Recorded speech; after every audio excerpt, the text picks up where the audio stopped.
Are we being frugal or cheapskates?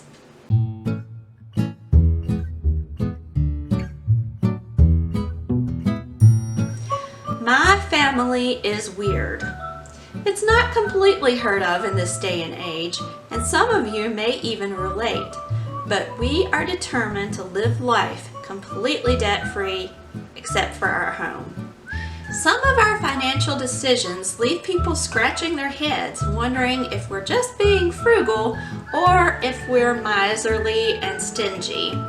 Keep watching. I'm going to tell you a little bit about us and let you be the judge of that.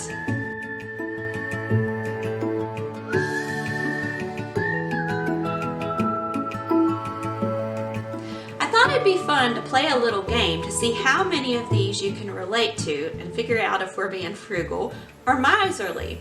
It's a pretty popular game right now. It's called Never Have I Ever. I'm going to add a little bit to that. Our game is going to be Never Have I Ever Bought. You may be surprised at some of the things on this list that we have never bought. So follow along with the game and see how many of these you can relate with and let me know in the comments below. Let's do it. Never have I ever bought living room furniture. Bet that one was a shock, but it's true.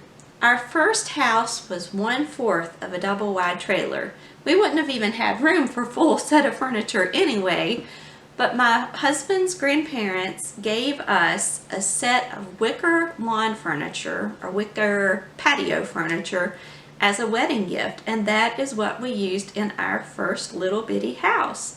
We sat on wicker furniture. It was all small scale, and it was perfect for us for that size house. So what do we use now? Amazingly, 3 different families were ready to surrender couches, love seats, and a recliner in the exact same color and fabric that they thought were too worn out. They wanted to replace them with new ones. We said, sure, we'll take them. I cleaned them up, gave them a little TLC, and they're as good as new. Now, one of the electric recliners, this is a really nice quality recliner, had developed a pretty bad squeak. But I fixed that and it is perfect. It works out great for our family. So we have never spent a penny on couches, love seats, recliners in the almost 25 years that we have been married.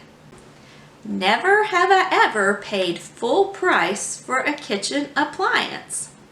Now, looking in our kitchen right now with all the bells and whistles, people may think we really dished out a ton of money. But nope.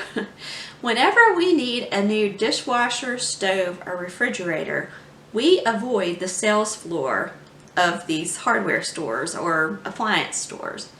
We want to look in the back corner or in that back storage area where they have scratched, dented, or defective items.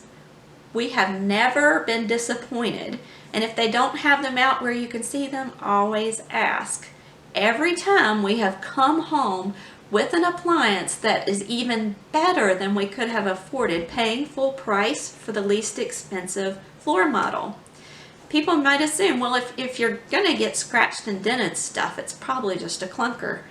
To the contrary, we have top-of-the-line models that we never would have been able to afford paying full price. I am willing to sacrifice missing a crisper drawer in the refrigerator, a little dent in the bottom left-hand corner of the dishwasher front, or a scratch on the side of the stove that's going to be pushed against the cabinet anyway, if I'm going to receive a 50 to 80% off discount.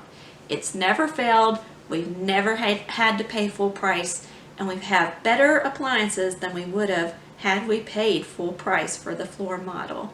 Never have I ever paid for lawn care, housekeeping, floor finishing, or small home maintenance and repair jobs. So how do I take care of all of that stuff? There's a reason that little home DIY is tagged on the end of the channel.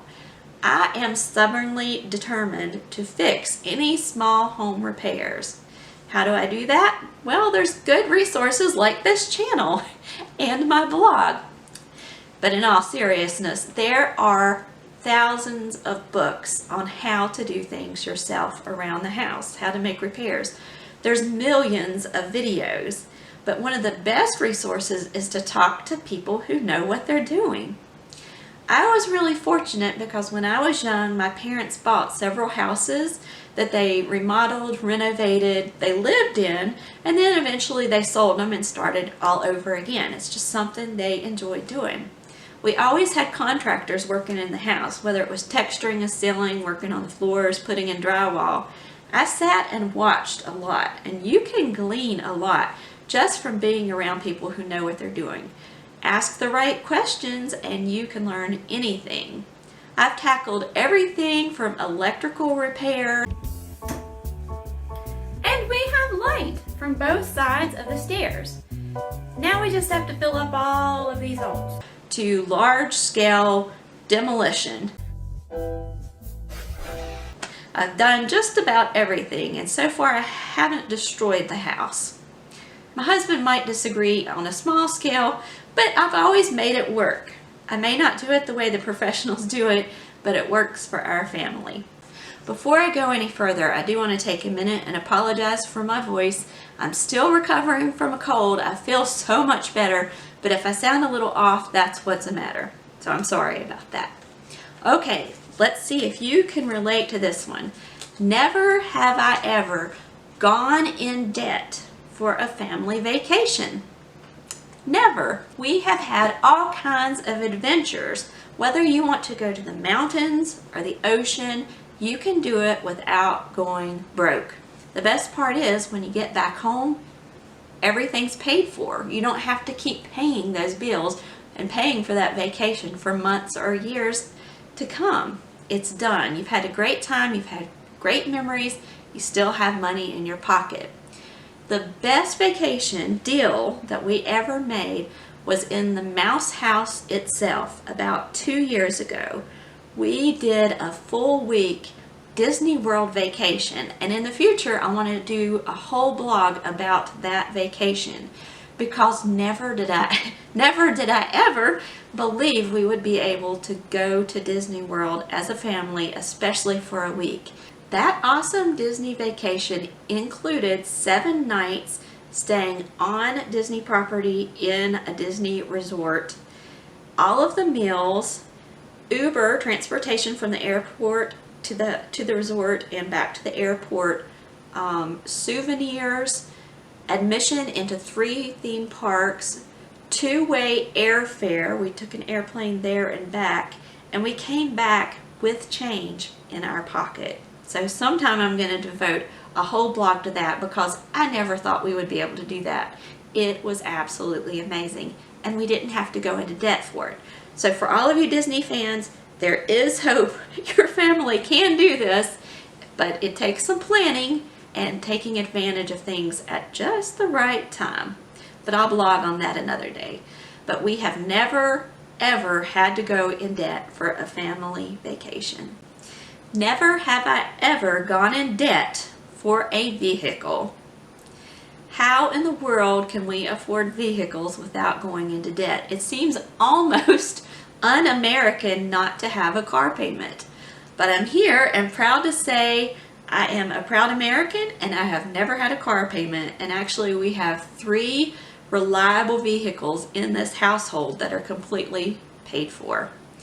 Before you even entertain the notion that, oh, they must be rich, they must be wealthy, we are by no means wealthy or rich by human standards. We are richly blessed, that's for sure. We are not millionaires. We have a moderate income. I'm not going to lie. We have, on 2 occasions, had families approach us talking about weird things happening. People told us, you know, I feel like God wants us to give you a car. They weren't brand spanking new cars, but who's going to argue with a free car? We have had smelly cars, grandma cars, church lady cars, really old cars, multicolored cars, loud cars, but all of that stuff was cosmetic. They were reliable cars that got us from point A to point B. We weren't being too picky and choosy about the car that we were driving. Didn't always love the car, but it did the job. We were willing to accept that the car that is safe and that is functioning is the best car for us. After 23 years of hard work, determination, waiting on that right moment, saving up our money, we did buy a new-ish car. It's the newest car that I've owned, just a couple of years ago. It's beautiful. I love it.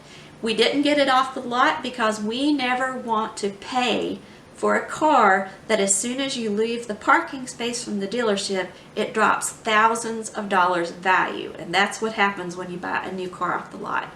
But this was the newest car that I've ever had, and it's awesome. All of us want to save some money. We want to make our money go as far as it possibly can.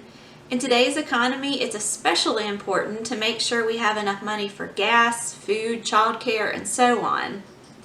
Some of us take it even a step further and are determined to be completely debt-free. There's nothing a matter with being careful with your money, how you spend it, saving, being frugal, being thrifty, having a little money put away for a rainy day. But when does frugality cross the line and become miserly? If you feel good about taking advantage of somebody's ignorance, that's probably a good indicator that you're taking advantage of people and heading toward the miserly direction. If you walk away from your deal going in your head, what a sucker, I got such a great deal. Again, you're taking advantage of people. That's crossing the line from frugality to miserly. If you're not willing to pay full price for something simply because you don't think you should have to, even if the person deserves it or worked hard for it, you might be becoming a bit of a Scrooge.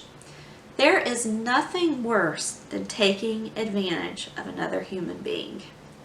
We try to be conservative in our spending, but liberal in our giving. Being stingy can be anything from leaving a pitiful tip at the restaurant to asking for a family discount from a business owner because they're a good friend and you deserve it. Miserly behavior gets you nowhere fast. Your reputation is going to precede you. People are going to know.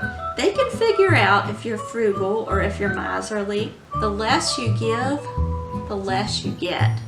We have found the more generous we are, the more liberal we are in our giving, whether it be at church or to helping others in need, the more blessings come our way. I'm not one of these people, name it and claim it. I'm not one of these, send $1 million to your church and everything will be great in your life. That is not true.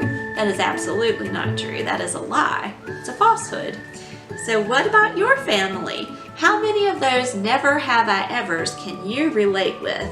Please let me know in the comments if there are any other ideas that you have for things that you have in your home that you didn't have to spend money on, or you saved a whole bunch. I'm always excited to find out how to save money.